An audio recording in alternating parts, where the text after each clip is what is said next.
So if you've hopped onto this video, we're going to dive into signs that you are already well on your way to being a flow-based reality creation master. Now, whether or not you feel like you're even doing flow-based basics, or whether you're like, yeah, I'm definitely on the way, I encourage you to listen to this video, especially if you have felt drawn to it, in order to better understand what flow-based reality creation is, how you can tap into it from wherever you are right now, and again, the signs that you may already be living it or what you might be looking out for following this video to show you and reflect to you that you are indeed living a flow-based life. So for flow-based reality creation, what that means in this context is that your day-to-day, meaning the steps that you take on your moment-to-moment journey, are just as enjoyable as the outcome you are waiting for. Now, how is this different from, let's say, manifesting, reality creation in general? In manifesting, I perceive, and I've done this before, when I've gone through the cycles of manifestation, that sometimes with manifestation, we get so focused on the outcome.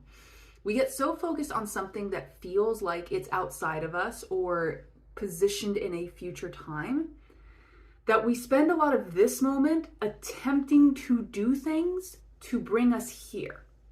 And even if we're doing that joyfully, and what I mean by that is even if we're going, oh yeah, I'm manifesting, so I'm gonna visualize, I'm gonna write, and it's gonna come, and it's gonna be good. As long as your energy is more excited and wishing it was somewhere else other than where it was, then you are on some level living in a rejection of the present moment. And you might go, well, okay, Danielle, but how then do I create things? Like, obviously I want, this thing to be better over here. And that's just it.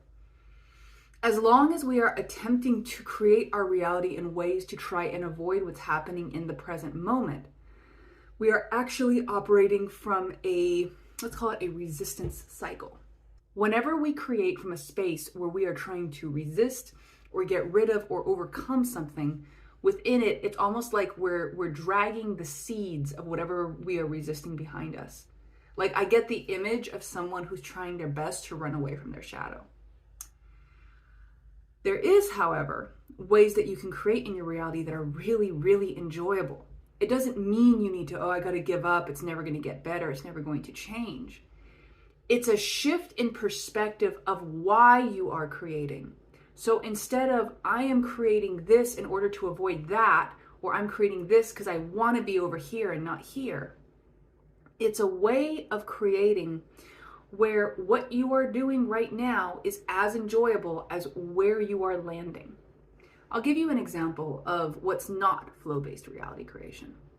When a person is in a corporate job and they don't like that job and they hear, okay, I got to start a business in order to free myself and live the way I want. So they quit their job and they start a business and they're doing it because like, yeah, I'm going to be free now. And somewhere, maybe they're successful with it. And then a few years down the line, they're suddenly realizing they're spending more hours or just as many hours in the business. And they're still upset with their life. It's just a different cage, right? They jumped from this one to this one. Or some people will experience this with relationships where you're like, oh my gosh, not this person. And they jump out of the relationship and immediately into a new one, only to experience the same or similar patterns or some other kind of dissatisfaction. And in all these cases, the difference is somebody was attempting to change their inner reality by aiming for something externally. So, what is flow-based reality creation?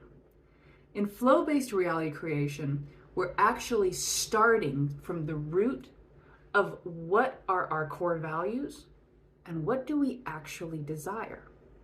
Now, these two things go hand in hand because sometimes if we're not aware of our core values, we can have seeming desires or wants that are very surface level, but they are just, let's say, they're not actually deep desires or values. They're desires we have that are masking a deeper fear or something that we don't want to look at or something we're afraid to see. Because sometimes we're actually afraid to see what we want for for some reason or another. However, the more clear we are on our values, the more we can actually be aware of what our deep desires are. When we have both of those things active, something really fascinating happens. We start to become really aware of what is an authentic yes and what is an authentic no for us. And when we become aware of that, we can start discerning and moving in reality in different ways. And this is the premise of flow-based reality creation.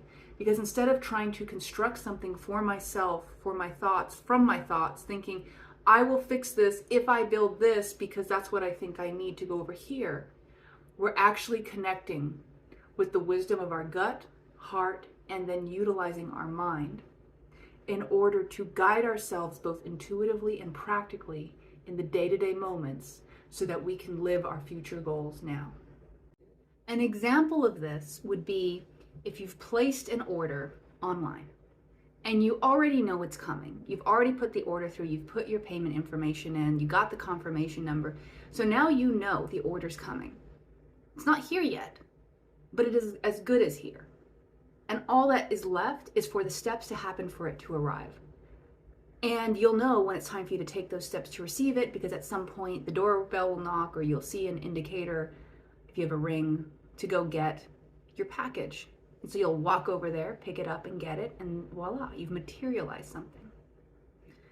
In the same way, when we are connected in a flow-based way to life and to creating, when we are clear on our desires and we're fully committed to living them without questioning how and what will this happen, I have to convince my mind, I have to think of all the steps, I have to do all this stuff.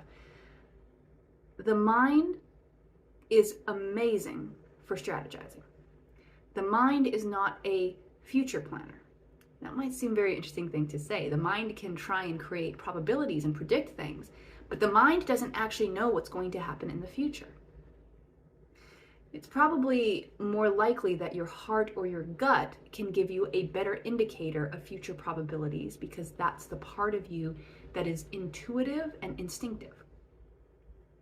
So, this is one of the reasons why people will sometimes develop deep anxiety, because they're expecting their minds to do something it's not actually capable of doing, which is future predicting. So instead, people will sometimes run their mind in a cycle of trying to over-prepare for everything, but that's almost like overclocking your computer. That's like trying to have your computer like process every single possible probability that could happen. And most of the time, the wisdom is, instead of trying to process all the probabilities, keep that space clear, keep that inner drive clear, listen for the indicator from the heart gut. And then once there is an action to take, once there is something to know, once there's something to do, it will let you know and guide you in this way. Now, I understand that if you haven't developed a flow-based way of living with yourself, it can feel like moving in the darkness. And one of the main goals and aims of this particular channel, of the way that I'm living, is to help remind all of us of our natural, innate, flow-based way of living. It is natural for us to prosper.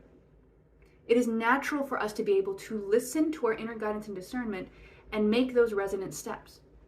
And a big part of this flow-based living is knowing when to proceed with something and when to come back in and pause and listen. It's a game of trust with yourself. It's a game of trust.